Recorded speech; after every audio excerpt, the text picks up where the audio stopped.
Hello guys, কেমন আছো সবাই? অনেক দিন পর আবার একটা ছোট্ট ভিডিও নিয়ে তোমাদের সামনে আসলাম। আজ আমি রান্না করব ফ্রাইড রাইস। অনেক সময় আমরা দেখি আমাদের রান্নাঘরে ভাত ফ্রিজে পড়ে পড়ে নষ্ট হয়। আর জানো তো, অপচয়কারী শয়তানের বন্ধু, তাই কোনোভাবেই আমাদের অপচয় করা ঠিক না। তাই আমি ঘরে যা যা আছে তাই দিয়ে রান্না করবো ফ্রাইড রাইস।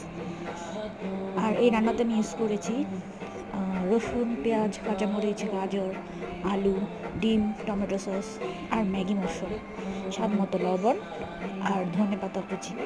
সুন্দর ফ্লেভার আসে ধনে পাতা কুচিতে।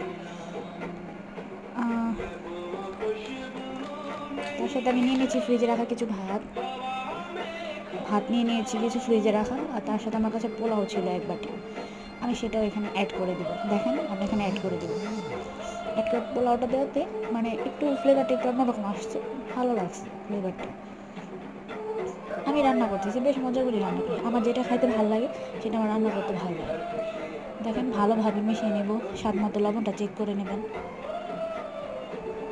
তারপর যতক্ষণ পর্যন্ত রান্না না হয় ততক্ষণ পর্যন্ত বসায় রাখবেন। দেখেন গাইস, আমার রান্না রেডি।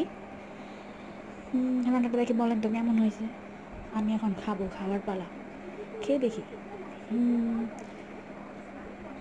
মন্দ না, খাওয়া যায়, ভালোই হয়েছে। আপনি ট্রাই করতে পারেন। আর সত্যি আপনারা ট্রাই করে বাসায় দেখবেন যে কেমন লাগে খাইতে, খারাপ লাগে না। আর যদি আমার রান্নাটা আপনাদের ভালো লাগে তাহলে অবশ্যই আমাকে একটা লাইক, সাবস্ক্রাইব করুন।